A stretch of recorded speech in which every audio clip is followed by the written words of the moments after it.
Webinar राष्ट्रीय बौद्ध महासभा इस संवैधानिक वेबिनार में आप सभी लोगों का स्वागत करती है।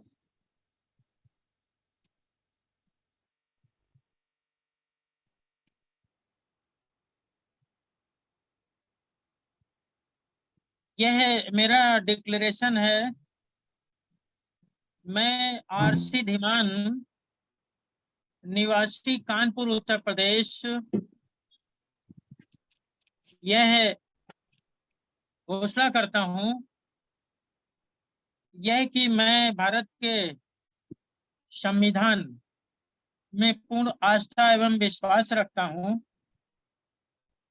यह कि मेरा उद्देश्य किसी भी राजनीतिक दल की विचारधारा का समर्थन या विरोध करना नहीं है। यह कि मैं धर्म, मूल, वंश, वर्ण, जाति, लिंग, रंग, जन्म स्थान आदि के आधार पर होने वाले भेदभाव का समर्थन नहीं करता हूं। यह कि व्यक्ति के संवैधानिक अधिकार और मानवाधिकार, समता, स्वतंत्रता, बंधुता और गरिमा का प्रबल समर्थन करता हूं। यह कि अज्ञानता को दूर करने तथा विधिक अधिकार तथा विधिक कर्तव्यों का बोध कराने के उद्देश्य से निशुल्क, बिना किसी आर्थिक लाभ के, जनहित में विधिक ज्ञान प्रदान कर रहा हूं।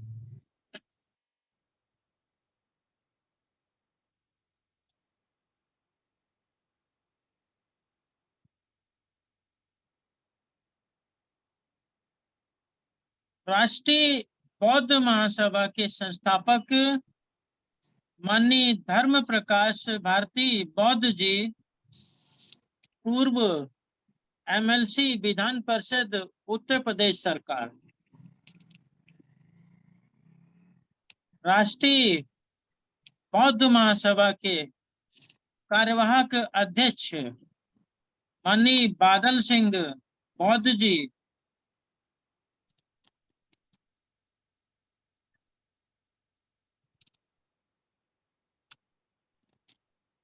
और आज 10 जुलाई 2023 को इस कार्यक्रम की अध्यक्षता कर रहे माननीय RS रवि बौद्ध जी, राष्ट्रीय कार्यकारिणी सदस्य, मध्य प्रदेश, RBM, और संचालन कर रहे माननीय खेमचंद सोलंकी जी, राष्ट्रीय सचिव, प्रभारी, महाराष्ट्र, गुजरात, दादर नगर हवेली, दमनदीप, राष्ट्रीय बौद्ध महासभा। और राष्ट्रीय बौद्ध महासभा के राष्ट्रीय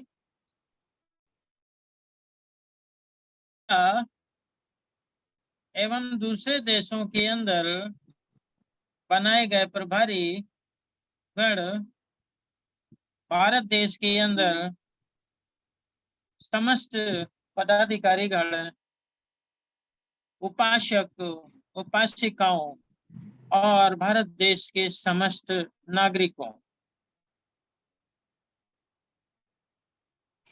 आज से एक बहुत ही महत्वपूर्ण टॉपिक पर हम लोग चर्चा करने जा रहे हैं, जिसका नाम है जुडिशरी, न्यायपालिका। न्यायपालिका के ऊपर भारत देश के टैक्स पेयर का करोड़ों अरबों रुपया खर्च होता है, ताकि वह भारत देश की जो जनता है उसको संविधान के अनुसार न्याय दे सके। और भारत में लागू अन्य अधिनियम, नियम, परिनियम, अध्यादेशों के अनुसार न्याय कर सके। पिछले लेक्चर में मैंने बताया था और अति आवश्यक समझते हुए यहाँ पर यह बात क्लियर कर देना है कि बाबा साहब डॉक्टर भीमराव अंबेडकर साहब ने, he was the symbol of the knowledge, उन्होंने संविधान के संबंध में एक बहुत ही सुंदर सी परिभाषा दी है। अन्य विद्वानों ने भी दी है परंतु मुझे संविधान की सबसे सटीक परिभाषा डॉक्टर अंबेडकर साहब के द्वारा दी गई लगती है। तो जब संविधान के संबंध में चर्चा हो रही है तो सवाल ये पैदा होता है कि संविधान की परिभाषा क्या है। What is the definition of Constitution?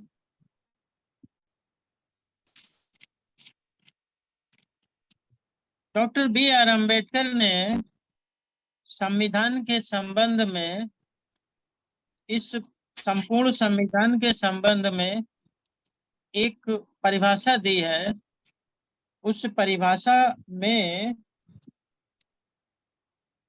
बहुत कुछ शामिल है। डॉक्टर अंबेडकर ने क्या परिभाषा दी है? संविधान एक मौलिक दस्तावेज है। संविधान एक मौलिक दस्तावेज है जो राज्य के तीनों अंगों, कार्यपालिका, न्यायपालिका और विधायिका की शक्तियों की स्थितियों एवं शक्तियों को स्पष्ट करता है। न केवल यह कार्यपालिका, न्यायपालिका और विधायिका की शक्तियों को स्पष्ट करता है, उनकी स्थिति को स्पष्ट करता है, बल्कि उसके अलावा इन अंगों को निरंकुश और तानाशाह होने से रोकता भी है। विधायिका, कार्यपालिका और न्यायपालिका को परिसीमित करते हुए इन्हें निरंकुश और तानाशाह होने से रोकता है। अब तानाशाह होने से,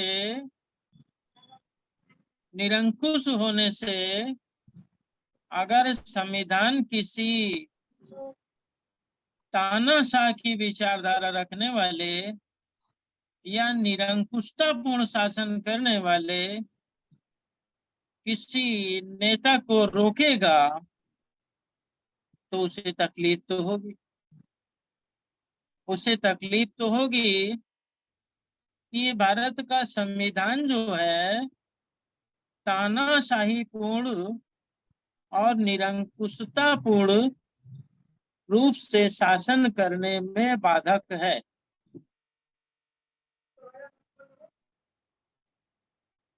लेकिन भारत का संविधान का स्वरूप इस तरीके से है कि वह तानाशाह और निरंकुश शासक के शासन करने में बाधा पैदा करता है, उसे रोकता है। ये बात जो है बाबा साहब अम्बेडकर ने भारत के संविधान के संबंध में कही। भारत के संविधान की आलोचना करने वाले लोग कहते हैं कि भारत का संविधान तो उधार लिया हुआ है, यह विदेशों से लिया हुआ है। इस तरह से भारत के संविधान के विषय में विचार रखे भारत के नागरिकों की नजरों में भारत के संविधान के निर्माता के द्वारा की गई 2 साल 18 महीने 11 दिन की मेहनत को वह कमतर करते। It was not a very hard work, ये तो बाहर के संविधान से ले लिया और बस ऐसे ही जो है बना लिया। It was easy work. इस तरीके से अप्रत्यक्ष रूप से संविधान निर्माता किए गए कार्य को महत्वहीन बताने का प्रयास करते हैं। परंतु जब हम बाबा साहब डॉक्टर भीमराव अंबेडकर की परिभाषा को देखते हैं तो बाबा साहब अंबेडकर ने पहले ही लाइन में यह स्पष्ट कर दिया है कि यह एक मौलिक दस्तावेज है। मौलिक दस्तावेज है। भारत के अंदर भारत की पार्लियामेंट द्वारा जनता की तरफ से अंगीकृत, अधिनियमित और आत्मार्पित है। और दूसरा महत्वपूर्ण बिंदु है कि भारत के संविधान के अनुच्छेद 17 को जब हम देखते हैं तो पूरी दुनिया में छुआछूत कहीं नहीं है। पूरी दुनिया में अनटचेबिलिटी नहीं है। और भारत का संविधान का अनुच्छेद 17 कहता है कि छुआछूत को समाप्त किया जाता है और इसका पालन करना दंडनीय अपराध है। तो सवाल ये पैदा होता है कि जब दुनिया में छुआछूत ही नहीं है तो उसको दूर करने के लिए कोई कानून जो है बाहर से कहाँ से लिया जाएगा जब बीमारी नहीं है। ये बीमारी तो भारत के अंदर है।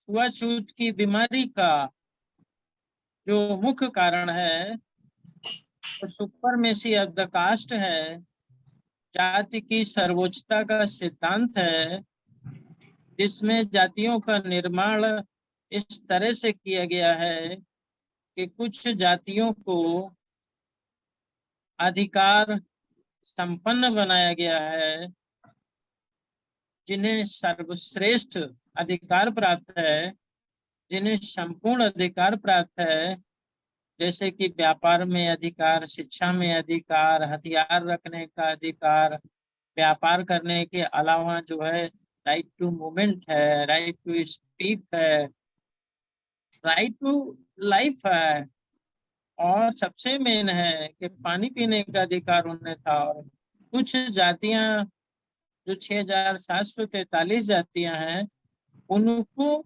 सुपरमेसी ऑफ द कास्ट के अंतर्गत, जाति की सर्वोच्चता के सिद्धांत के अंतर्गत अधिकारों से विमुक्त रखा गया है। उनके पास राजनीतिक अधिकार नहीं है, उनके पास सामाजिक अधिकार नहीं है, उनके पास धार्मिक अधिकार नहीं है, वह अधिकार संपन्न नहीं है। यहाँ तक कि कुदरत के द्वारा दिए गए जो जीवन जीने के लिए महत्वपूर्ण अधिकार है, जिन्हें फंडामेंटल राइट्स कहते हैं, वो भी नहीं है, जिसकी वजह से उनको साथ अनटचेबिलिटी का व्यवहार किया जाता है। ये एक भारत की समस्या है और भारत के संविधान के अंदर इसको बाबा साहब डॉक्टर अम्बेडकर ने दिया लिखा है। इसी तरह समता, स्वतंत्रता, बंधुता, न्याय के संबंध में जो है तथागत गौतम बुद्ध ने कहा हुआ है। और ये सारी चीजें जो है तथागत गौतम बुद्ध से भारत के संविधान में ली गई है, तो ये एक मौलिक दस्तावेज है, ये कहीं से उधार उधार नहीं लिया गया। दूसरा पॉइंट बाबा साहब ये कहते हैं कि यह राज्य के तीनों अंगों कार्यपालिका, न्यायपालिका और विधायिका की स्थिति एवं शक्तियों को स्पष्ट करता है। तो विधायिका क्या है? विधायिका है भाई केंद्र की सरकार, राज्यों की सरकार, संसद, विधानसभा, जिनका काम है कानून बनाना। अब जब केंद्र की सरकार कार्यपालिका के रूप में कार्य करती है, एक गवर्नमेंट के रूप में कार्य करती है, तो वो कार्यपालिका हो जाती है। संसद, विधायिका और विधानसभाएं विधि बनाने का काम करती हैं। इसके अलावा अन्य इकाइयां भी हैं जो विधायिका का काम करती हैं। विधि बनाना उनका काम है, कानून बनाना उनका काम है। कौन भारत का नागरिक है और कौन नहीं है, ये सुप्रीम कोर्ट नहीं डिसाइड कर रहा। ये विधि कौन बना रहा है? संसद बना रही है। संसद के पास पावर है कानून बनाने का, जो वो बहुमत के आधार पर बना देगी, उस देश के नागरिकों को राष्ट्रपति के माध्यम से लागू करके जो है इम्प्लीमेंटेशन किया जाता है, बशर्ते कि वो कानून जो है भारत के संविधान के फंडामेंटल राइट्स का वायलेशन न करे। अगर वह भारत के संविधान के अंदर व्यक्त अनुच्छेद 12 से लेके जो है 35 तक के अधिकारों का वायलेशन करते हैं, तो निश्चित रूप से उनको चैलेंज किया जाएगा। और फिर आर्टिकल 13 भी। तो ये हुआ जो है इनकी स्थिति एवं शक्तियों को स्पष्ट करता है। विधायिका हो गई, कार्यपालिका वो होती है जो बनाए गए कानूनों को लागू करती है, और जो है ये न्यायपालिका जो है संविधान में क्या है, what is the definition of constitution, what is the meaning of the constitution, what is the interpretation of the words of the act, article, rules, इन सब के विषय में न्यायपालिका बताती है।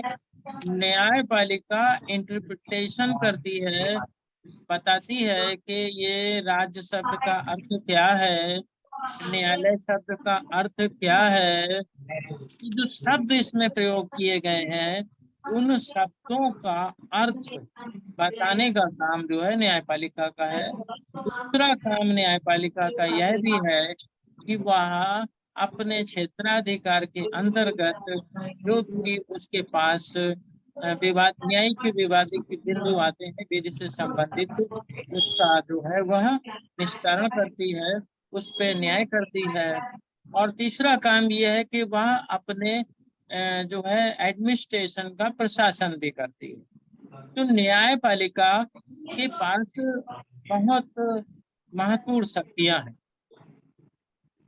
ऐसी ऐसी शक्तियां हैं जिसके दम पर जो है वो विधायिका को बता सकती है कि कौन सी विधि सही है, कौन सी विधि सही नहीं है। निर्णय कर सकती है कौन अपराधी है, कौन नहीं है, किसकी सदस्यता जाएगी, किसकी सदस्यता नहीं जाएगी, ये केस भी वो डिसाइड कर सकती है। इस तरीके से न्यायपालिका के पास जो है काफी शक्तियां हैं। उसके अलावा जो है अब सवाल ये पैदा होता है, बाबा साहब अम्बेडकर की जो अंतिम परिभाषा है उसमें लिखा है कि यह राज्य के तीनों अंगों को निरंकुश और तानाशाह होने से रोकती भी है। तो निरंकुश और तानाशाह होने से कैसे रोकती है? ये सारी शक्तियों को संविधान के द्वारा स्पष्ट कर दिया गया है लिख करके, ताकि शक्तियों के मामले में कोई विवाद ना हो। और संविधान सर्वोपरि है, संविधान से बड़ा कोई नहीं, और जो भी निर्णय होंगे उसमें साइटेशन जो है संविधान होगा, अधिनियम होंगे और सुप्रीम कोर्ट और हाई कोर्ट के द्वारा दी गई रूलिंग्स होगी, पूर्व निर्णय होंगे, उसी आधार पर निर्णय किया जाएगा और किसी धर्म ग्रंथ के आधार पर जो है निर्णय नहीं किया जाएगा। तो ये जो है इस तरीके से तानाशाह होने से रोकती है। परंतु बाबा साहब से जब आर्टिकल 21 के अंदर जो है ये पूछा गया कि जो है अ, जो विधि है उसको बनाते समय विधायिका द्वारा निरंकुशता के साथ, तानाशाही के साथ विधियां बनाई जा सकती है, और उन विधियों के द्वारा नागरिकों के अधिकारों को छीना जा सकता है, उनके ऊपर तानाशाही की जा सकती है, उनके ऊपर बल का प्रयोग किया जा सकता है। ये एक खतरा है, और कभी भी जो है इस तरीके से तानाशाही आ सकती है। दूसरी तरफ न्यायपालिका को भी काफी शक्तियां दी गई है। न्यायपालिका भी निरंकुश और तानाशाह हो सकती है अपने मामले में, क्योंकि अपॉइंटमेंट ऑफ जजेस, सुप्रीम कोर्ट, अपॉइंटमेंट ऑफ जजेस, हाई कोर्ट, अपॉइंटमेंट ऑफ जजेस की जो शक्ति है दोनों जगह वह न्यायपालिका के पास भी है। एक परामर्श शब्द है राष्ट्रपति के लिए कि माननीय राष्ट्रपति परामर्श लेंगे उच्चतम न्यायालय से। परामर्श शब्द की परिभाषा के अंतर्गत जो है न्यायपालिका जो परामर्श देती है वो मान्य है। तो इस तरीके से अपॉइंटमेंट ऑफ जजेस, रिमूवल ऑफ जजेस की शक्ति न्यायपालिका में है।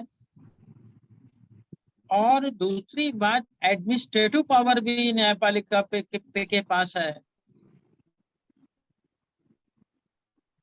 नियुक्ति भी वही करती है, उसका प्रभाव रहता है, और उनको हटाने का काम भी जो है न्यायपालिका कर लेती है। अपने जो अधीनस्थ न्यायाधीश है, रिमूवल ऑफ जजेस, उनको हटाने का काम भी वही करती है। और निर्णय करके वह विधि तो नहीं बनाती है, परंतु एक ऐसा निर्णय कर देती है जो पूर्व निर्णय होता है, और उसका इतना ज्यादा प्रभाव संविधान के अंदर बताया गया है कि उच्चतम न्यायालय द्वारा घोषित विधियां उसके अधीनस्थ न्यायालय पर बाध्यकारी होगी, बाइंडिंग होगी। सुप्रीम कोर्ट द्वारा जो भी निर्णय किया जाएगा उस निर्णय को उसके नीचे की जो कोर्टें हैं वो मानेंगी, उसे एज इट इज जो है मानना ही पड़ेगा। इस प्रकार से सुप्रीम कोर्ट के पास जो है निर्णय करने की जो शक्ति है, उस निर्णय की शक्ति से जो है पूरे भारत देश के अंदर निर्णयों में समरूपता रहे, इसलिए जो है उसको कंपलसरी रखा गया है कि उच्चतम न्यायालय द्वारा घोषित जो विधि है उसके अधीनस्थ न्यायालय पर बाध्यकारी होंगी। तो उस सुप्रीम कोर्ट ने जो केस डिसाइड कर दिया, उस केस को उसी आधार पे हाई कोर्ट डिसाइड करेगी, उसी आधार पे डिस्ट्रिक्ट कोर्ट भी डिसाइड करेगी, लोअर कोर्ट भी उसी आधार पर डिसाइड करेगी। इसका मतलब है कुछ लोग कहते हैं कि न्यायाधीश विधि का निर्माण करते हैं, न्यायाधीश विधि का निर्माण करते हैं, ऐसा कहते हैं निर्णय के द्वारा। They create the law, law making authority है विधायिका, संसद और विधायिका। लेकिन जब हम न्यायपालिका के स्वरूप को देखते हैं तो वहां पर जो है जो विद्वान है वो ये कहते हैं कि न्यायपालिका निर्णय के द्वारा विधि को क्रिएट करती है, और तो इस तरीके से वो विधि का निर्माण करती है। फिर अपॉइंटमेंट ऑफ जजेस भी करती है, जजेस की नियुक्ति भी करती है, अपने अधीनस्थ कर्मचारियों की भी नियुक्ति करती है, और फिर उनको हटाती भी है। इस तरीके से वह मोस्ट पावरफुल हो जाती है। और फिर वह जब निर्णय करती है, निर्णय की जो शक्ति है वह उसे असीमित पावर प्रदान करती है। स्वतंत्र न्यायपालिका, स्वतंत्र न्यायपालिका का जो कॉन्सेप्ट है उसमें न्यायाधीशों के भत्ते इत्यादि जो है कम नहीं किए जा सकते। संसद के जो है द्वारा उसे कम नहीं किया जा सकता। वो एक स्पेशल फंड से आते हैं। जैसे कि किसी अधिकारी, जैसे ईडी है, सीबीआई है, उसके अधिकारियों को के ऊपर तो जो है वो एग्जीक्यूटिव है और गवर्नमेंट का बराबर का जो है प्रभाव रहता है। अपॉइंटमेंट और जो है रिमूवल दोनों ही शक्तियां गवर्नमेंट के पास होती है और उसे कार्य करने के लिए, एज पर लॉ काम करने के लिए वो बात करती है। और अगर वह ईडी और सीबीआई एज पर लॉ काम नहीं कर रही है तो उसके विरुद्ध कार्रवाई हो सकती है। कार्यपालिका है, परंतु जो न्यायाधीश है उसके विरुद्ध उसे स्वतंत्र न्यायपालिका के रूप में रखा गया है। उसके वेतन भत्ते इत्यादि सुरक्षित रखे गए हैं क्योंकि उसको कम ज्यादा न किया जा सके। अगर कम ज्यादा करने की अधिकार जो है संसद के पास आ जाता है और जो है तो फिर संसद के हाथ में जो है न्यायपालिका खिलौना बन सकती है। और जो है दूसरी बात क्या है कि न्यायपालिका में कोई धरना, कोई प्रदर्शन, कोई नेतागिरी नहीं होती। वहां पर सिर्फ कानून की बात होती है, फैक्ट की बात होती है। इस तरीके से जो बाहरी हस्तक्षेप है उससे भी न्यायपालिका को स्वतंत्र रखा गया है। न्यायपालिका के ऊपर जो है जो अगर उनका रिमूवल करना है किसी सुप्रीम कोर्ट के न्यायाधीश का, चीफ जस्टिस का, तो फिर जो है वो जो है न्यायालय के अंदर जो है जो कोई भ्रष्टाचार का मामला बनता हो तब जो है उसके विरुद्ध जो है पार्लियामेंट के अंदर महाभियोग चला करके तब भी हटाया जा सकता है, अन्यथा नहीं। इस तरीके से भारत की जुडिशरी को स्वतंत्र भी बनाया गया, शक्तिशाली भी बनाया गया ताकि वह भारत के नागरिकों के जो अधिकार हैं उनको सुरक्षित रखे और संविधान के अंदर दिए गए प्रावधानों के अनुसार बिना किसी डर के, बिना किसी लालच के, बिना किसी भी बात के, बिना किसी भी प्रभाव में आए निर्णय कर सकते। इतना सुंदर भारत की न्यायपालिका का स्वरूप है, परिकल्पना है। तो अब सवाल ये पैदा होता है कि जब एक राजनीतिक दल या कोई जो है एनजीओ चाहता है कि हम निरंकुश और तानाशाह हो जाएं, तो उसके लिए क्या करना होगा?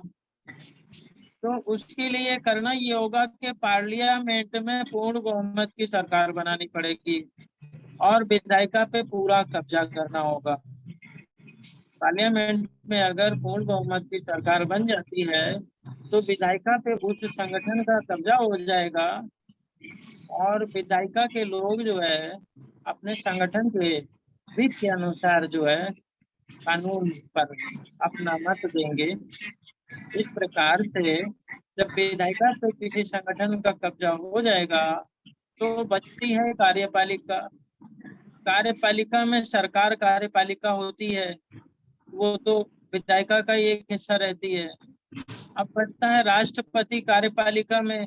अगर उस संगठन का कब्जा जो है राष्ट्रपति पे भी हो जाता है, राष्ट्रपति भी उसी के संगठन के द्वारा चुना जाता है, तो राष्ट्रपति कार्यपालिका के उस संगठन के प्रभाव से और प्रभावित विचारधारा से प्रभावित हो करके कार्य करने की संभावना भी से इनकार नहीं किया जा सकता है।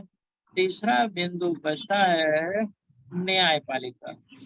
यदि न्यायपालिका के जो है न्यायाधीशों पर भी ऐसे संगठन के द्वारा जो है प्रभाव पड़ता है, क्योंकि न्यायाधीश जिस पृष्ठभूमि से आते हैं, जिस गांव से आते हैं, जिस शहर से आते हैं, जिस जिले से आते हैं, जिस तरह का उनके जीवन पर प्रभाव होता है, उसका भी प्रभाव उनके नेतृत्व में जो है आ सकता है। इसकी भी संभावना से इनकार नहीं किया जा सकता। इस तरीके से कार्यपालिका, न्यायपालिका और विधायिका के ऊपर जब किसी संगठन की विचारधारा के लोगों के द्वारा जो है बहुमत हासिल कर लिया जाता है, तब वह संगठन निरंकुश और तानाशाह हो करके कार्यपालिका, न्यायपालिका और विधायिका को अपने इशारे से चलाता है। तो ये जो बात मैंने बताई वो इसलिए बताई कि भारत का ही वो संविधान है जो इन तीनों अंगों को चाह करके भी निरंकुश और तानाशाह होने से रोकता है। यही एक बैरियर है जो भारत के अंदर 26 नवंबर 1949 से भारत का संविधान जब भारत की जनता के द्वारा अंगीकृत और नियमित और आत्मार्पित किया गया, तब से लेके आज तक भारत में कभी कोई विद्रोह नहीं हुआ। जैसा पाकिस्तान के अंदर विधि का शासन जो है समय समय पर जो है प्रभावित होता रहता है, वहाँ की सरकार के विरुद्ध जो है वहाँ की आर्मी कब्जा कर लेती है। परंतु भारत का संविधान इतना लचीला और इतना कठोर है कि भारत के अंदर जो है रूल ऑफ लॉ यानी कानून का राज जो है, जब से भारत का संविधान लागू हुआ तब से आज तक चला आ रहा है। और मुझे पूरी उम्मीद है कि ये इसी तरीके से चलता रहेगा। परंतु ये चलेगा कब?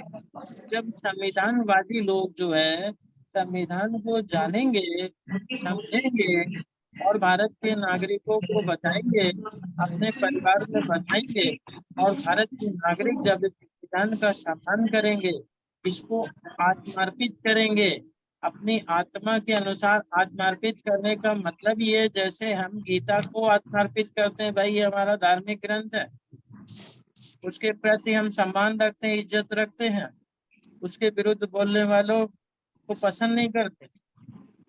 जैसे कि कुरान है, कुरान शरीफ में भी जो है लोग आस्था रखते हैं, सम्मान करते हैं। गुरु ग्रंथ साहब है, बुद्धा एंड जो धम्मा है बौद्धों का, उस तरीके से जिस तरीके से हम अपने धार्मिक ग्रंथों का आदर करते हैं, सम्मान करते हैं, उनकी वाणी को जो है आत्मार्पित करते हैं, उसी तरीके से भारत का संविधान भी है जिसे हमारे देश के नागरिकों को वास्तव में अंगीकृत करना है, एडाप्ट करना है, आत्मार्पित करना है, और अधिनियमित तो पहले हो ही गया।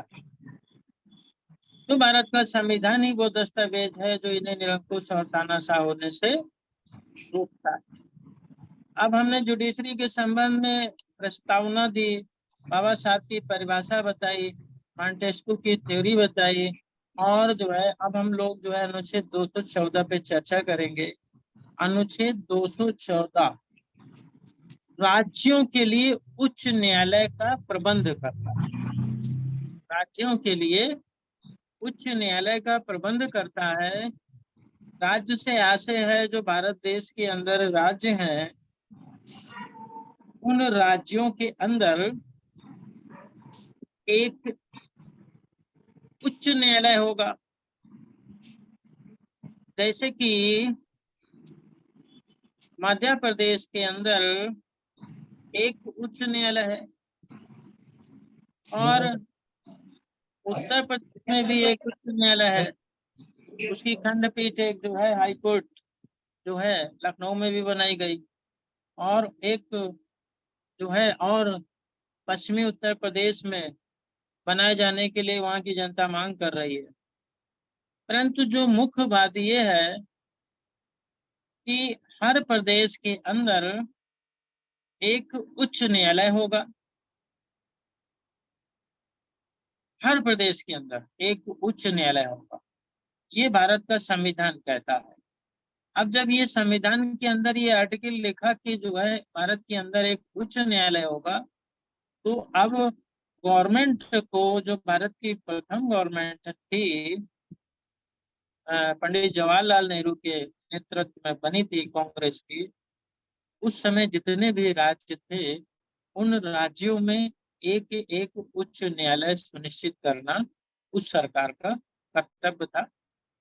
तो उसके बाद जो दूसरे राज्य बने उनमें भी न्यायिक कार्रवाई करने के लिए जो है एक उच्च न्यायालय की आवश्यकता है। उसके लिए भी उच्च न्यायालय बनाए गए। तो हर प्रदेश में एक उच्च न्यायालय होगा, ये बात अनुच्छेद 214 कहता है। उसी के अंदर ये कहा गया, इस संविधान के प्रयोजन के लिए, इस संविधान के प्रारंभ से ठीक पहले किसी भी प्रांत में मौजूद उच्च न्यायालय को संबंधित राज्य के लिए उच्च न्यायालय माना जाएगा। अब जब 26 नवंबर 1949 को भारत का संविधान भारत की जनता के द्वारा, बहुत महत्वपूर्ण पॉइंट बता रहा हूँ, जनता के द्वारा अंगीकृत किया गया, अधिनियमित किया गया और आत्मार्पित भी किया गया। और दुर्भाग्य ये है कि अंगीकृत, अधिनियमित और आत्मार्पित करने वाली जनता को संविधान का ये पता नहीं, संविधान का ये पता नहीं। और आज 2023 है, भारत देश के अंदर कितनी सरकारें बदली, परंतु देश की जनता के हित में, जनता को संविधान बताने के लिए, जनता को कानून की जानकारी देने के लिए मुझे ऐसा लगता है कि सच्चे मन से कोई प्रयास सफल नहीं हुआ या किया ही नहीं गया है सच्चे मन से।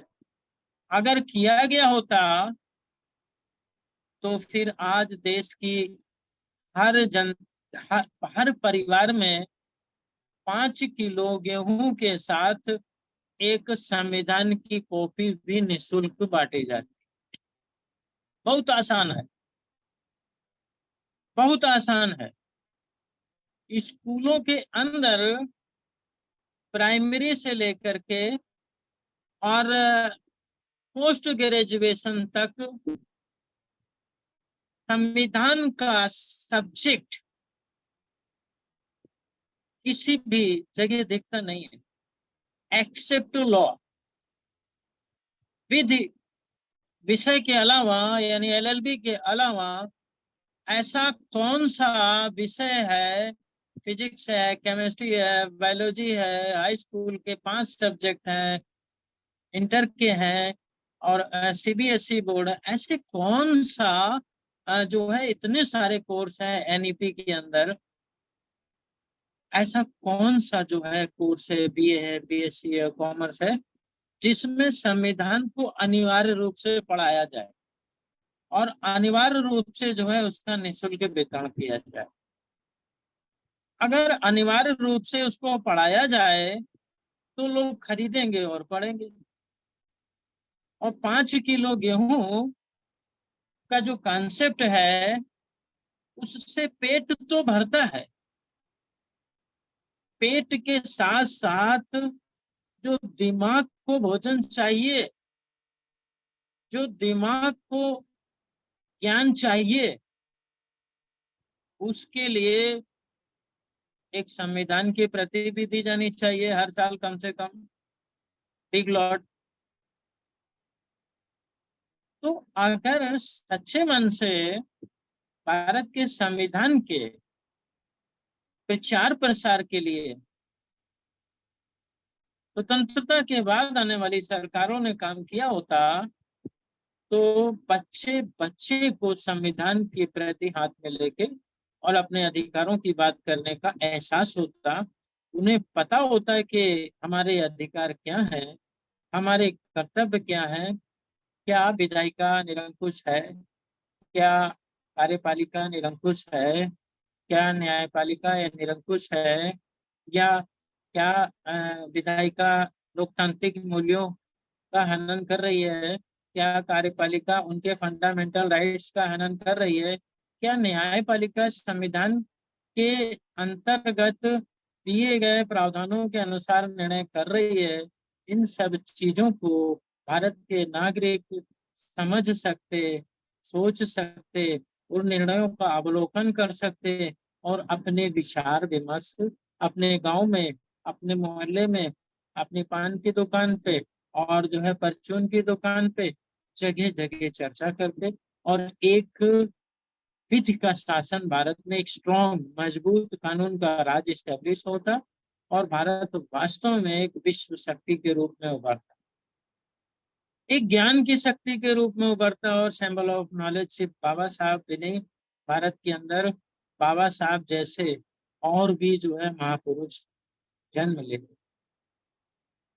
पढ़ते, परंतु दुर्भाग्यवश जो है ऐसी जो है महत्वाकांक्षी योजना को लागू करने से न्यायपालिका, कार्यपालिका और विधायिका के लोगों को यह जो है फिर ये चैलेंज हो जाता, क्योंकि अगर एक मेडिकल की नॉलेज रखने वाला डॉक्टर जब किसी दूसरे डॉक्टर के पास दवाई लेने जाता है और वह पर्चा लिख देता है और पर्चा लिखने के बाद वह मेडिकल स्टोर जाता है और उसे कोई दूसरी सब्स्टिट्यूट दवा जब वो देता है तो पढ़ के समझ लेता है ये दवा कहाँ लिखी है। इसमें तो वही बात है, नहीं फार्मूला देखो, फार्मूला में भी डिफरेंस है। तो मेडिकल अवेयरनेस उसके अंदर है तो वो कह लेता है, नहीं तो फिर एक्सपायरी दवा भी लोग लेके खा लेते हैं, बीमार हो जाते हैं क्योंकि उनके पास मेडिकल अवेयरनेस नहीं है। तो जनता में जब विधिक जो है जागरूकता आ जाएगी, जैसा कि मैं बोलता हूँ कि ये निःशुल्क विधिक जागरूकता के लिए मैं जो है निःशुल्क जो है संविधान का जो है ज्ञान देता हूँ। तो अगर जब जनता में जागरूकता आ जाएगी तो फिर भाई जो है जनता क्यों लेगी, एक्सपायरी दवा लेगी, नहीं लेगी। इसलिए मैं तो ये चाहता हूँ कि विधि की शिक्षा को अनिवार्य रूप से प्राइमरी से लेकर के और पोस्ट ग्रेजुएशन तक जो है खास तौर से संविधान को पढ़ाया जाए। उस पे जो भी व्यय आता है वो टैक्स पेयर का व्यय है। सड़क जो है बनाने से हमारे को सुविधा मिलती है, पेट भरने से हमें शक्ति मिलती है, परंतु दिमाग को जो भोजन चाहिए, जो ज्ञान चाहिए, संवैधानिक ज्ञान चाहिए, उसके अभाव में ये सूखा हो जाता है, इस ये कुपोषण का शिकार होता है। व्यक्ति की तोंद तो निकल रही है, मांस तो बढ़ रहा है, फैट भी बढ़ रहा है, वो मोटा भी रहा है, शारीरिक बल भी बढ़ रहा है, लेकिन ये कुपोषण का शिकार दिमाग होता चला जा रहा है। और जब दिमाग कुपोषण का शिकार हो जाता है तो फिर शरीर भी किसी काम लायक नहीं बचता है, क्योंकि यह दिमाग यह उन लोगों के अनुसार काम करने लगता है जिनका दिमाग कुपोषण का शिकार नहीं है। तो इसलिए संवैधानिक शिक्षा के महत्व पे चर्चा करते हुए मैं ये कहना चाहता हूँ कि ये जो संविधान जब लागू हुआ 26 जो है जनवरी 1950 को पूरी तरीके से, तब जितने भी प्रदेश थे उन प्रदेशों में जो उच्च न्यायालय थे, भारतीय स्वतंत्रता से पूर्व या स्वतंत्रता के समय जो राज्य थे, उन राज्यों में जो उच्च न्यायालय थे उन उच्च न्यायालय को भी जो है राज्य का उच्च न्यायालय माना जाएगा। जो नए गठित होंगे, बनाए जाएंगे, बिल्डिंग का स्ट्रक्चर होगा, उसे भी उच्च न्यायालय माना जाएगा। और जो पहले से बने हुए थे राज्यों में उन्हें भी उच्च न्यायालय माना जाएगा। ये आर्टिकल 214 दो कहता है। और आर्टिकल 214 3 कहता है इस अध्याय के जो प्रावधान है वे जो है उच्च न्यायालय पर लागू होंगे। जो अध्याय से मतलब है राज्य की न्यायपालिका, जो राज्य की न्यायपालिका के अंदर प्रोविजंस हैं, उन प्रोविजंस में वो सारे के सारे जो प्रोविजंस हैं, आर्टिकल्स हैं, उन आर्टिकल्स का प्रभाव राज्य की न्यायपालिका पे रहेगा। यानी जो राज्य की न्यायपालिका है वह अनुच्छेद 214 से लेके 237 तक दिए गए जो उनके अधिकार शक्तियां हैं उसके अनुरूप काम करेगी और न्यायपालिका पर इन अनुच्छेदों का प्रभाव रहेगा। यानी कि जो अनुच्छेद 214 से लेके 237 तक है, ये न्यायपालिका को कार्य करने की शक्ति देते हैं, निर्णय करने की शक्ति देते हैं और जो है उन्हें निरंकुश और तानाशाह होने से रोकते भी हैं। अनुच्छेद 214 से 237 तक। तो today we are discussing article 214। अनुच्छेद 214 कंप्लीट हो जाता है और अनुच्छेद 215 पे चर्चा करते हैं। तो अनुच्छेद 215 क्या है? अनुच्छेद 215 में उच्च न्यायालय का अभिलेख न्यायालय होना बताया गया है। यानी कि उच्च न्यायालय एक अभिलेखी न्यायालय होगा और जो है उसके अंदर उच्च न्यायालय के समस्त रिकॉर्ड रहेंगे। क्योंकि अगर जो है उच्च न्यायालय निर्णय करते हैं किसी फाइल में, किसी केस में, और उस पर अपील होती है सुप्रीम कोर्ट में, तो वह फाइल कहाँ रखी जाएगी? किसके पास रहेगी? पीएम के पास रहेगी, सीएम के पास रहेगी, या हाई कोर्ट के पास रहेगी? ये तो क्लियर संविधान में बिल्कुल करना आवश्यक था और किया गया। तो ये स्पष्ट कर दिया गया कि जो उच्च न्यायालय होगा वह अभिलेखी न्यायालय होगा। अभिलेखी न्यायालय, उसके पास सारे अभिलेख होंगे, रिकॉर्ड होगा उसके पास। It means high court to be court of record, high court to be courts of record.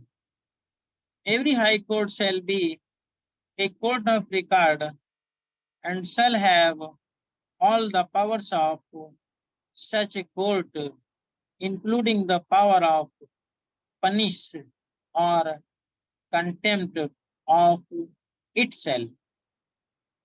कहने का मतलब ये है कि जो हाई कोर्ट है वो दस्तावेजों को रिकॉर्ड में रखेगा। रखना भी जरूरी है।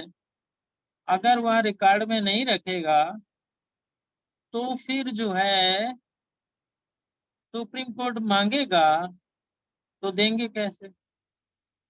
इसलिए उच्च न्यायालय, प्रत्येक उच्च न्यायालय को उसका एक अभिलेखी न्यायालय के रूप में परिभाषित किया गया है।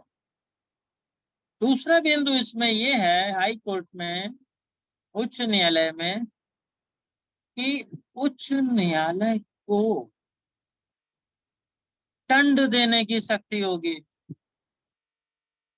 भाई अगर न्यायालय है और कोई अपराध करता है तो अपराध की दंड देने की शक्ति होनी चाहिए। जो दंड है अगर उसको यहाँ पर लिख के उसे दंड देने की शक्ति नहीं लिखा जाता है तो फिर वो दंड नहीं दे पाई, क्योंकि जो दंड देने की पावर है वो दी नहीं गई। जब वो दी नहीं गई तो फिर वो दंड भी नहीं दे सकती। लिहाजा हाई कोर्ट को दंड देने की शक्ति प्रदान की गई। किन मामलों में दंड देने की शक्ति प्रदान की गई? सामान्य रूप से हम लोग जानते हैं कि जैसे कि मध्य प्रदेश के अंदर एक प्रवेश शुक्ला का मामला जो है बड़ा जोर शोर से सोशल मीडिया पे वायरल है। और जब जो है उसके ऊपर अनुसूचित जाति जनजाति अत्याचार निवारण अधिनियम के अनुसार 1989 के अनुसार एफआईआर दर्ज होगी और भारतीय दंड संहिता 1860 के प्रोविजंस के अनुसार उस पर एफआईआर दर्ज होगी, तो एफआईआर दर्ज होने के बाद उस अपराध से कौन कौन प्रभावित हुआ, बड़ा महत्वपूर्ण बिंदु है जो विधि के विशेषज्ञ लोगों के द्वारा शायद इग्नोर्ड किया जा रहा है या समझने में परे है, उस पर चर्चा नहीं हो रही है।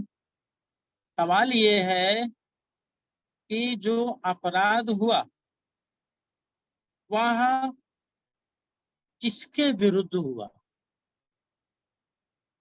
अगर उस आदिवासी व्यक्ति के विरुद्ध उसके ऊपर घृणा के साथ अपमान के साथ ग्रसित होकर के उसके विरुद्ध जो है घृणात्मक कार्य किया गया और उसके ऊपर पेशाब किया गया, तो यह जो पेशाब करने का अपराध है उसने पेशाब किसके ऊपर किया, उसने पेशाब किसके विरुद्ध किया, उसने यह अपराध किसके विरुद्ध किया। तो आपराधिक विधि का एक फंडामेंटल डॉक्ट्रिन है, सिद्धांत है कि crime against state, crime against state Madhya Pradesh राज्य के विरुद्ध प्रवेश शुक्ला ने अपराध किया। मध्य प्रदेश राज्य के सरकार के विरुद्ध प्रवेश शुक्ला ने अपराध किया। विक्टिम कौन है? पीड़ित। पीड़ित वह व्यक्ति है जिसके बॉडी के ऊपर पेशाब किया गया। ये जो है क्राइम अगेंस्ट स्टेट का मामला है और स्टेट के अंदर जो लोकप्रिय सरकार है और जो चीफ मिनिस्टर है उनके द्वारा राज्य की जनता को, सरकार के द्वारा राज्य की जनता को यह है कमिटमेंट किया गया है, विधि के द्वारा यह विश्वास दिलाया गया है कि आपकी संपत्ति, आपके प्राणों की सुरक्षा राज्य सरकार करेगी। अगर कोई व्यक्ति किसी के विरुद्ध पेशाब करता है तो पेशाब जिसके विरुद्ध की गई वह पीड़ित है और मुकदमा जो चलेगा वह पीड़ित व्यक्ति के नाम से नहीं चलेगा। और इस जो है प्रवेश शुक्ला से पीड़ित व्यक्ति नहीं लड़ेगा, पीड़ित व्यक्ति तो जो है एफआईआर करेगा और जो है गवाही देगा कि उसके साथ घटना क्या हुई, परंतु जो मुकदमा चलेगा वह चलेगा सरकार बनाम प्रवेश शुक्ला। अगर प्रवेश शुक्ला नाम है अमुक, मैं तो क्राइम के विषय में बता रहा हूँ, दंड क्या है। और धारा अंतर्गत अनुसूचित जनजाति अत्याचार निवारण अधिनियम भारतीय दंड संहिता 1860 के अंतर्गत जो है उस पर मुकदमा चलेगा। और मध्य प्रदेश सरकार के अंदर कोई राज्य की विधि है, आपराधिक विधि है, तो उसके अनुसार चलेगा। क्या वह गुंडा है, क्या उसकी क्रिमिनल हिस्ट्री है, अगर क्रिमिनल हिस्ट्री है तो क्या वह अभ्यस्त अपराधी है, एक्चुअल अफेंडर है? अगर वह एक्चुअल अफेंडर है तो क्या उसे गुंडे की परिभाषा में रखा गया है? क्या गुंडा अधिनियम उस पर लगेगा? लेकिन मुझे ये समझ में नहीं आ रहा है कि जो है क्या पेशाब करने पे राष्ट्रीय सुरक्षा कानून लगेगा?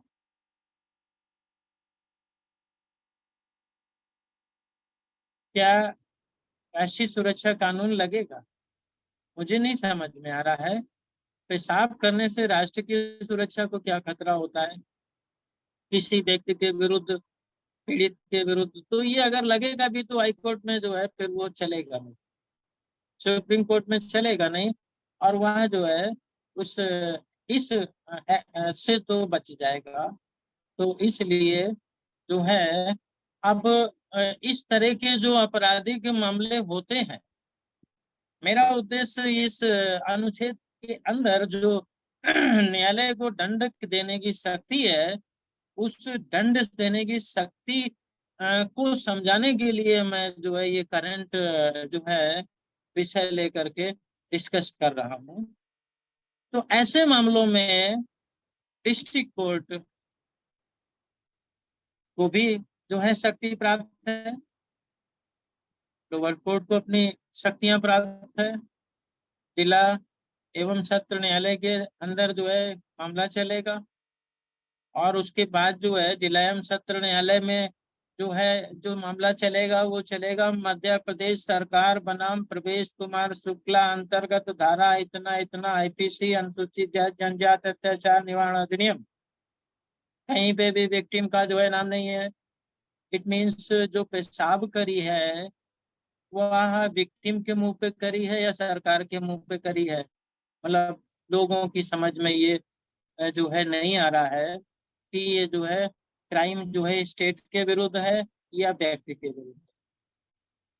क्रिमिनल्स को प्रोत्साहित करना, उसको महिमा मंडित करना, उसको धन देना, उसके अपराध को प्रोत्साहित करने के लिए, पुनः अपराध करने के लिए जो है उसको धन देना, भी भारतीय दंड संहिता की धारा 120 बी के अंतर्गत अपराध की श्रेणी में लाया जा सकता है। क्या वो लोग जो उसको प्रोत्साहित कर रहे हैं और जो उसको धन दे रहे हैं, क्या उन्होंने इस अपराध को करने के लिए उसे दुष्प्रेरित किया? अगर उन्होंने दुष्प्रेरित किया तो अबेटर के रूप में उनके विरुद्ध भी एफआईआर होगी। और अगर वह जो है उसमें सह अपराधी थे, चाहे उन्होंने घर में बैठ के प्लानिंग की हो, चाहे जैसे भी प्लानिंग की हो, अगर वह उसमें सह अपराधी थे तो 120 के अंतर्गत जो है उन पर भी मुकदमा पंजीकृत होगा और उनके विरुद्ध भी इन्वेस्टिगेशन होगी, ताकि जो है इस तरीके के अपराध को मध्य प्रदेश सरकार के द्वारा रोका जा सके और जो है विधि के शासन को स्टैब्लिश किया जा सके।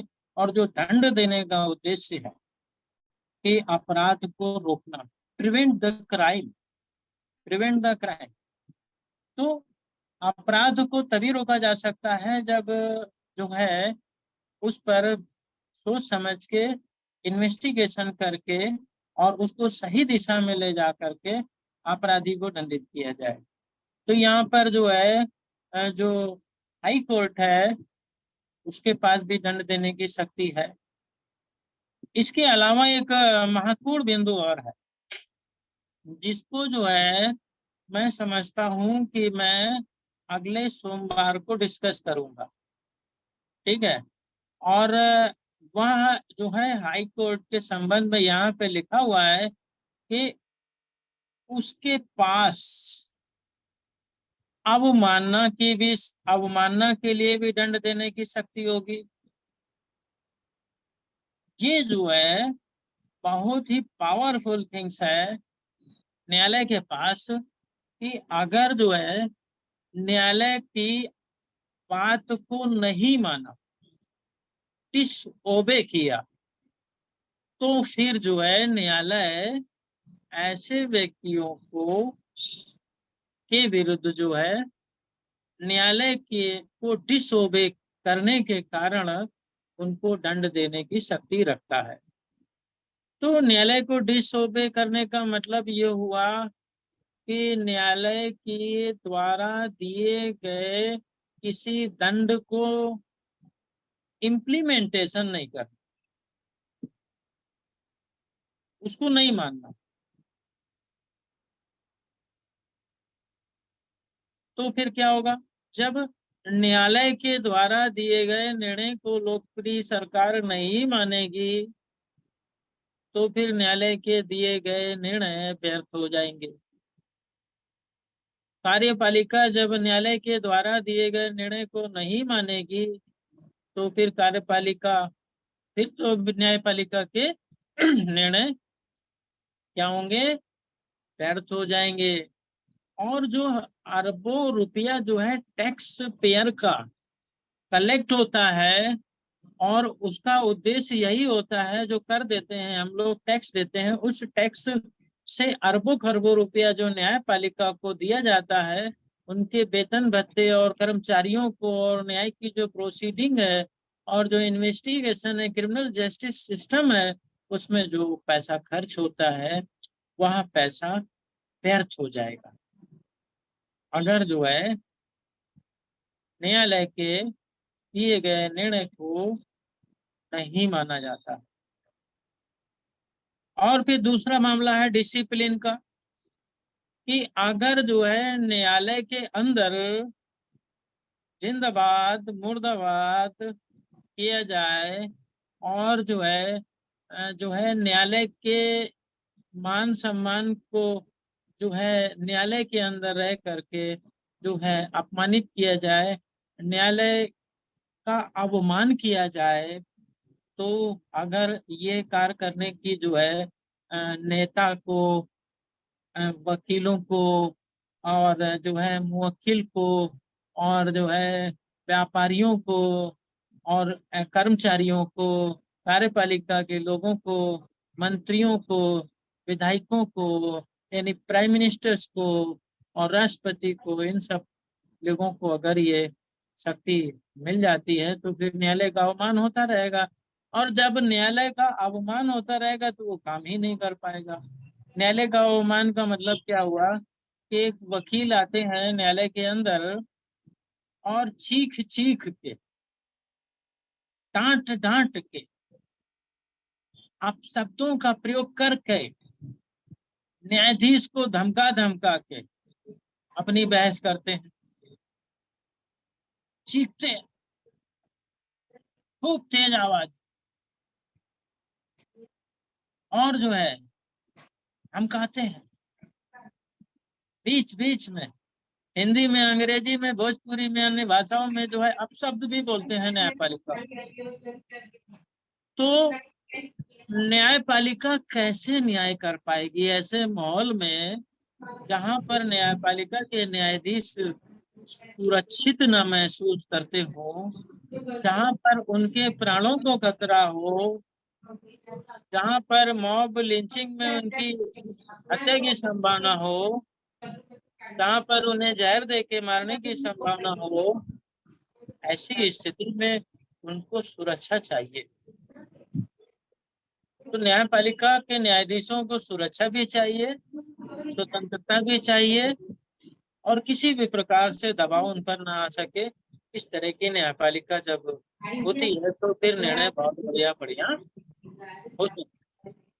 तो इसलिए न्यायपालिका को स्वतंत्र रखने के लिए, उसको सुरक्षित काम करने देने के लिए, एक शांतपूर्ण माहौल में तर्क संगत बहस करने के लिए न्यायालय अवमान की शक्ति दी गई, ताकि वह इस तरह के अनुशासनहीनता पूर्ण काम करने वाले, न्यायालय का अवमान करने वाले लोगों के विरुद्ध जो है वह दंड दे सके।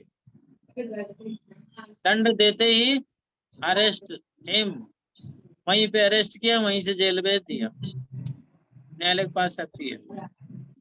इस वजह से न्यायपालिका में धरना, प्रदर्शन, जिंदाबाद मुर्दाबाद ये सब नहीं होता।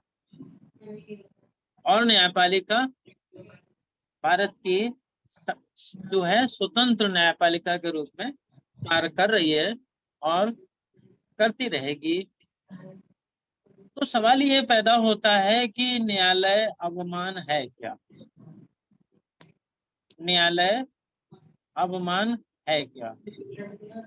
तो न्यायालय अवमान के संबंध में हम लोग नेक्स्ट वीक में चर्चा करेंगे, क्योंकि जो जुडिशरी का टॉपिक है ये बेहद इम्पोर्टेंट है और ये देश के नागरिकों तक पहुंचना चाहिए और देश के नागरिकों को न्यायपालिका के कार्य करने के तौर तरीके का पता होना चाहिए और न्यायपालिका किस तरीके से जो है न्यायिक अवमान का काम करती है, कैसे दंड देती है, इस संबंध में देश के नागरिकों को जानकारी होनी चाहिए। तो इस संबंध में जब मैं देखता हूँ तो मुझे यह दिखता है कि जो न्यायालय अवमान अधिनियम 1971 है, यह जो है 1971 में भारत की संसद द्वारा पास किया गया, क्योंकि न्यायालय की सुरक्षा, न्यायाधीशों की सुरक्षा, न्यायाधीशों के लिए जो है एक पीसफुल वातावरण बनाए रखने के लिए जो है जरूरी है कि जो है न्यायालय को कानून के द्वारा ये सारे अधिकार दिए जाएं। तो न्यायालय अवमान अधिनियम 1971 बनाया गया है और न्यायालय अवमान अधिनियम 1971 पर जो है हम लोग जो है नेक्स्ट वीक को मंडे को चर्चा करेंगे और यह आशा और उम्मीद करता हूँ कि जो है इस वीडियो को जो है आप भारत के समस्त नागरिकों के बीच में पहुंचाने का प्रयास करें। इसमें लेटेस्ट केस मैंने डिस्कस किया है प्रवेश शुक्ला का भी, और हाई कोर्ट की जुडिशरी काम कैसे करती है इसको डिस्कस किया है, और मैंने जो है बाबा साहब अम्बेडकर की परिभाषा को भी जो है डिस्कस किया है, और कैसे ये निरंकुश और तानाशाह होने से रोकता है इसको भी डिस्कस किया है। तो ये मेरी नज़र में एक महत्वपूर्ण जो है आज का वेबिनार जो है रिकॉर्ड हो गया है। तो इसको भारत के एक एक नागरिक तक पहुंचाइए ताकि जो है भारत के अंदर सभी नागरिकों को कानून की जानकारी मिल सके। दूसरी बात जो है आरबीएम इंडिया पर जब इसको पोस्ट करें तो जो है जरूर लिखें कि राज्यों के लिए उच्च न्यायालय अनुच्छेद जो है 214 और 215 इस तरह से हेडिंग बनाए, राज्यों के लिए उच्च न्यायालय अनुच्छेद 214 215। तो जो भी व्यक्ति जो है अनुच्छेद 214 या 215 को पढ़ना चाहता है, समझना चाहता है, तो वह जो है इतने सारे वीडियो में बड़े आसानी से 214 और 215 को ढूंढ लेगा और समझ लेगा। तो हेडलाइन जो है मेरे ख्याल से मेरा सजेशन है इस तरह से बनाए, तो जो है जो हमारे श्रोतागण है और जो भविष्य में बाद में इसको पढ़ना चाहते हैं उन्हें जो है इसे समझने और पढ़ने और सोचने के लिए जो है आसानी होगी। तो यहीं पे मैं अपनी बात जो है को विराम देता हूँ। जय भीम, नमो बुद्धाय। बहुत बहुत साधुवाद, धन्यवाद मान्य आरसी धीमान साहब। आपने अपना अमूल्य टाइम लेके हर सोमवार के संविधान के बारे में बहुत सराहनीय इसी तरह से समझाते जो हम